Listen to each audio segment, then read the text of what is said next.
Hello everyone, and welcome to my YNR Official 24 channel.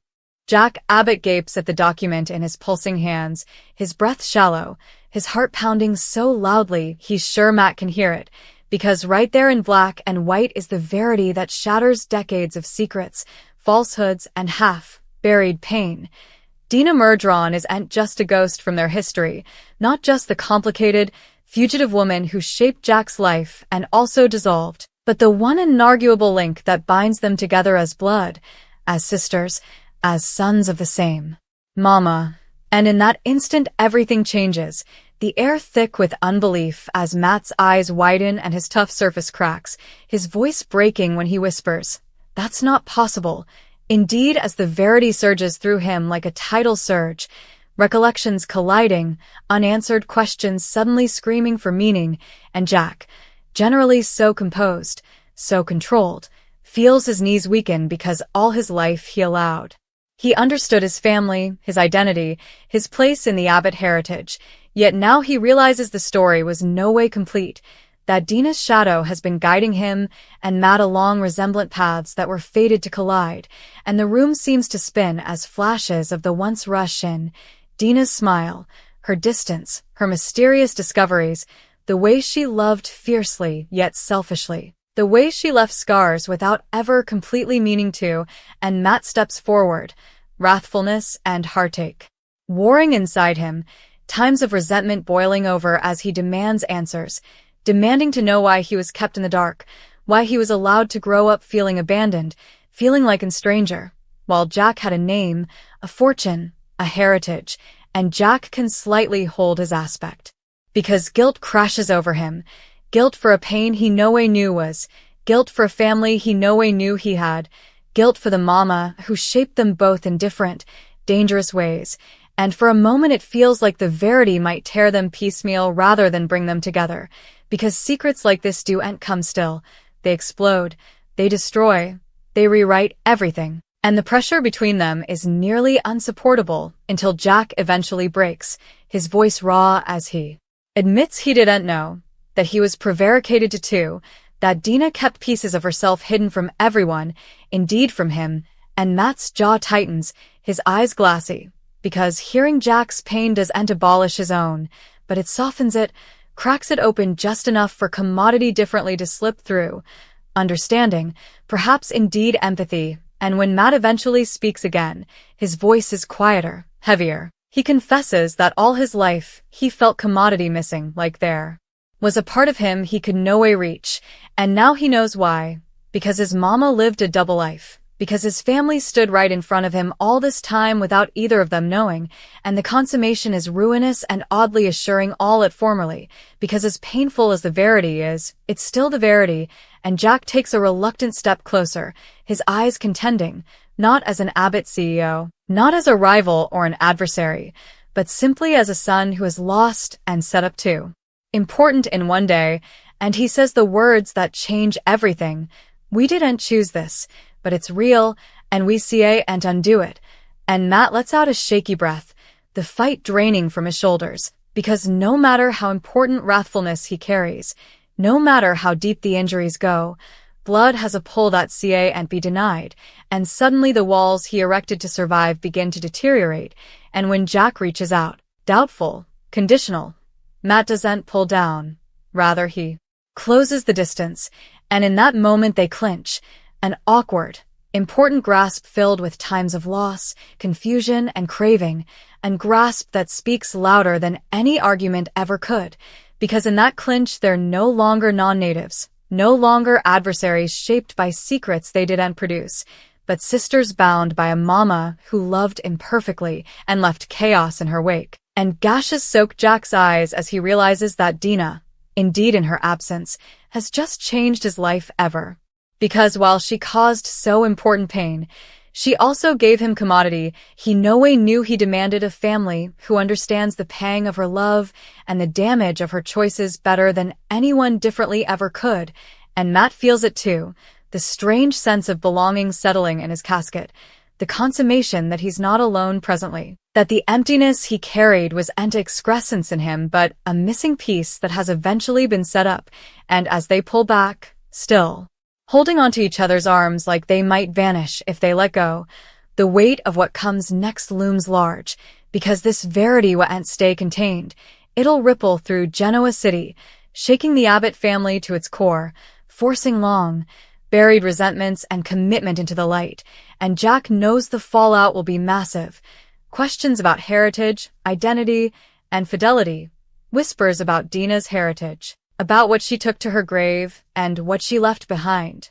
But in this fragile moment, none of that matters, because what matters is standing right in front of him, breathing, real, alive, and Matt wipes his face, trying to recapture control, admitting that he doesn't know how to feel, that part of him is furious, part of him is grieving, and part of him is strangely relieved, and Jack nods, because he feels all of it too, the love and the wrathfulness tangled together in a way only family can produce. And he promises Matt that whatever comes next they'll face it together, not as pawns in Dina's untreated story, but as men who eventually know the verity, and as they stand side by side, the echo of "That's our mama" still hanging in the air, it's clear that The Young and the Restless has just delivered one of its most explosive, emotional twists yet, a disclosure that redefines family, rewrites history, and proves formally again that in Genoa City, the once no way stays buried, love is no way simple, and the verity, no matter how shocking, always finds a way to bring hearts together indeed, as it threatens to tear everything differently piecemeal. Jack and Matt eventually release each other from that life-altering grasp. The silence that follows is just as loud as the disclosure itself, a silence packed with implied questions, buried recollections, and the creepy presence of Dina Murdron moping between them like a ghost who refuses to leave, and Jack turns down for a moment, dragging a hand through his hair as he tries to undergird himself, because being Dina's son has always been complicated enough, but discovering that her heritage now includes a family he no way knew feels like the ground has shifted beneath his bases. While Matt paces the room like a boxed beast, his feelings swinging hectically between unbelief, rage, anguish, and commodity dangerously close to stopgap, because for the first time in his life the mystification pieces are forming a picture that actually makes sense. The unexplained absences, the unanswered questions, the feeling that someone out there participated his blood indeed. When he was told he was alone, and he eventually stops, his voice low but violent as he demands to know everything Jack remembers about Dina, not the polished stories, not the public image, but the real woman behind the myth, and Jack exhales heavily, because the verity is messy, painful, and far from flattering, admitting that Dina was brilliant and loving but also selfish, impulsive, and able of leaving desolation in her wake without ever completely admitting the damage she caused. And Matt listens, jaw gripped, because every word confirms what he's always felt in his bones, that his mama loved him but no way knew how to stay, that she gave life and also faded like a mirage, and suddenly the wrathfulness he's carried for times shifts direction, no longer aimed solely at the world, but at Dina herself.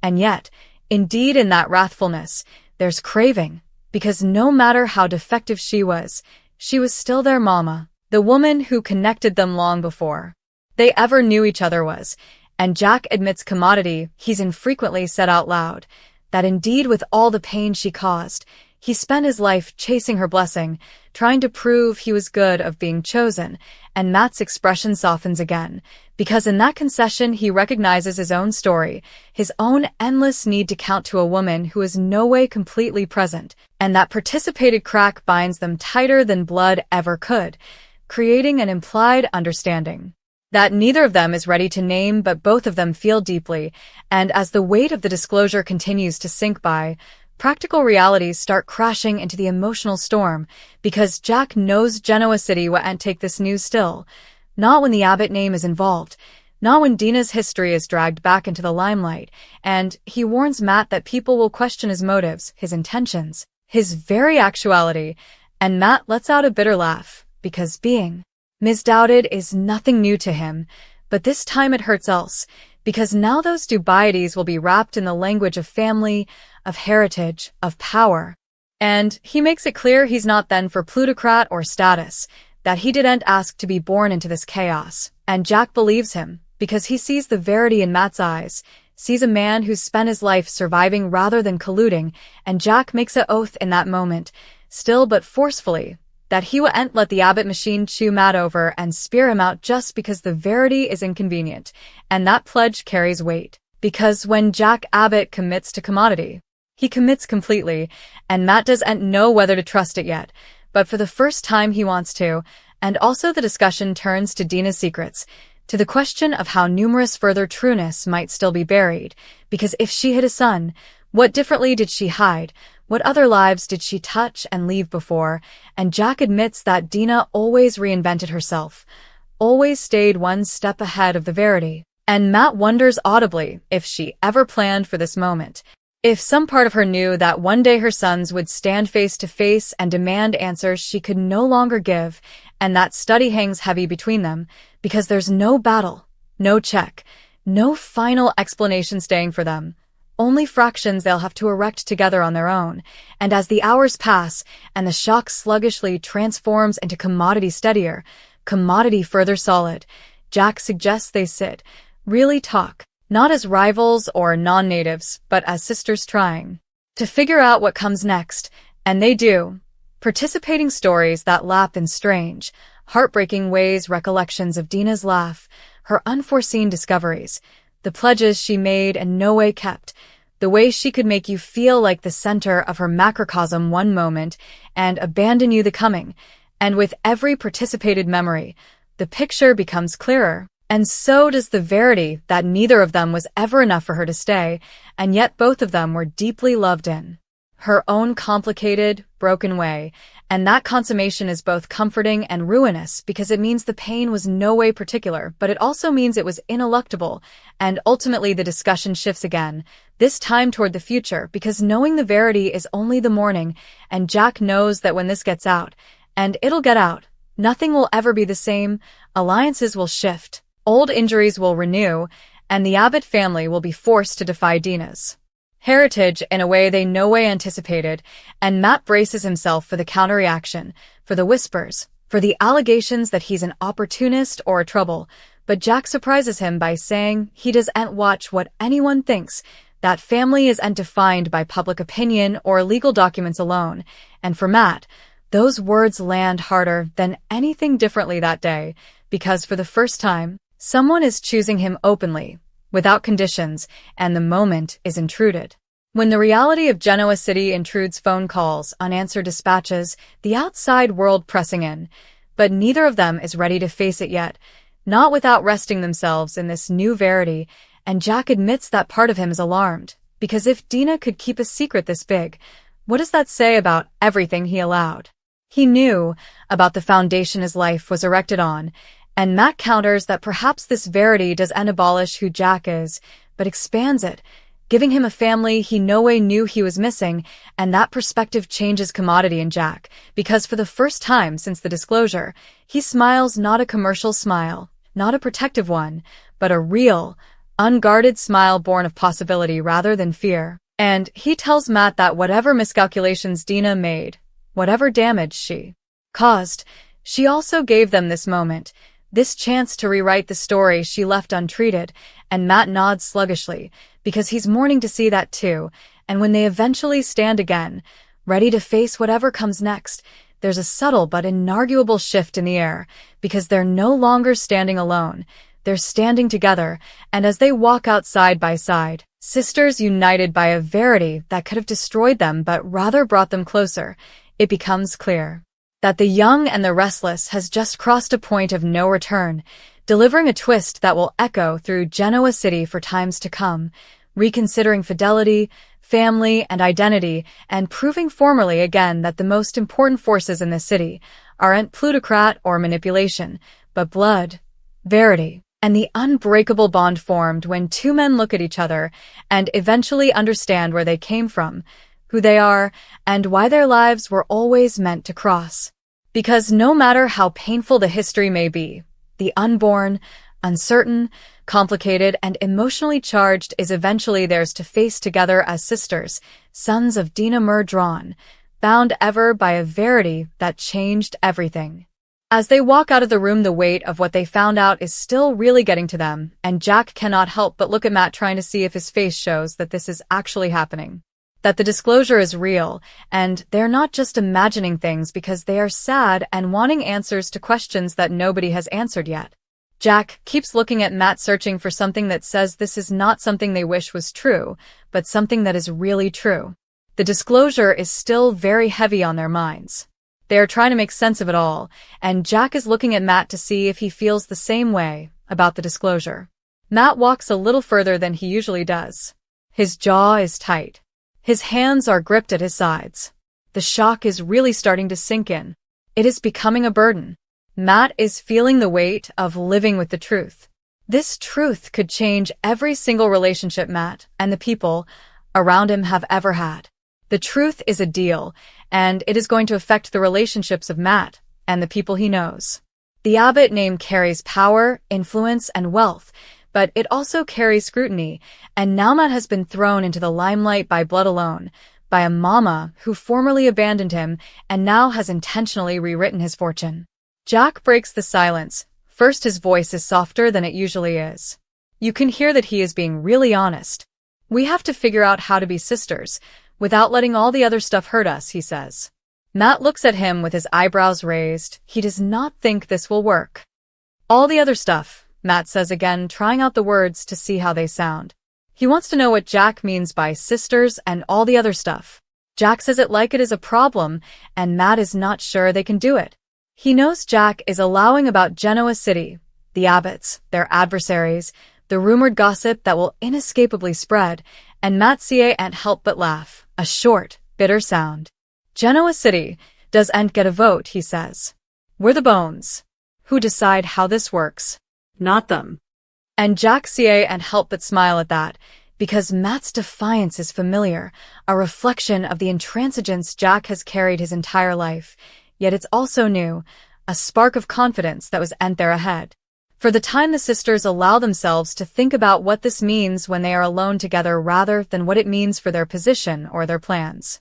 The sisters are connected by more than the sad things they have been through, or the situation they are in. They have a mother, DINA, whose influence has been both good and bad, shaping the sisters in ways that the sisters could not have expected. The sisters and DINA, their mother, have a relationship that's very important to the sisters. The sisters think about what their mother DINA has done for them and how she has shaped them. The sisters consider DINA and her influence on their lives. Jack remembers the nights he spent agonizing over her absence, wondering what he'd done awry, why she no way stayed, and now he realizes that those questions extend to Matt too, to a life lived in resemblant, unknown, and unseen. Matt, in turn, has spent decades trying to navigate a world without her, feeling her absence in every moment that should have been filled by motherly guidance, and now the very presence of that same birth challenges everything he allowed. He understood about identity, family, and love. The talk always comes back to DINA herself. Do you think she knew what was going on? Matt asks, slowly, really scared of the answer. If she did know, that would mean she was doing everything on purpose. That is a tough thing for them to think about. Jack shakes his head slowly. I do not think she knew what she was doing, he says. I suppose she loved us both in her own way, but she was spooked. She ran because she didn't know how to stay. Matt considers that, and for the first time, he doesn't feel angry. Not entirely. There's sadness, yes, but also a strange tenderheartedness, an understanding that her excrescencies don't negate the bond they now partake. They talk for hours, and with every word, the awkwardness of new family starts to dissolve. They partake stories of DINA, Bones. Jack had allowed. He'd buried Bones. Matt would think about things at night. Try to remember what happened. He would take bits of memory and try to fill in the missing parts. Matt would slowly start to think about the past that he and the other person shared. This was a past that they could not change. As time went on, Matt started to laugh with the person. At first, the laughter was quiet and not very loud. It was real laughter. It seemed like when Matt and the other person started to think of each other as sisters, they started to feel a little better. They did not feel much pressure as they used to. The laughter of Matt and the other person, it was like a hoarse laugh. It started to happen often. They bandy their springtime, their triumphs and failures, the ways they've both been shaped by a woman who is larger than life, defective and brilliant in equal measure, and in doing so, they discover a new kind of closeness, one forged in participated pain but tempered by understanding. As the evening goes on, real life starts to set back in. Jack knows the Abbott family will want answers, they will make demands. They will have expectations.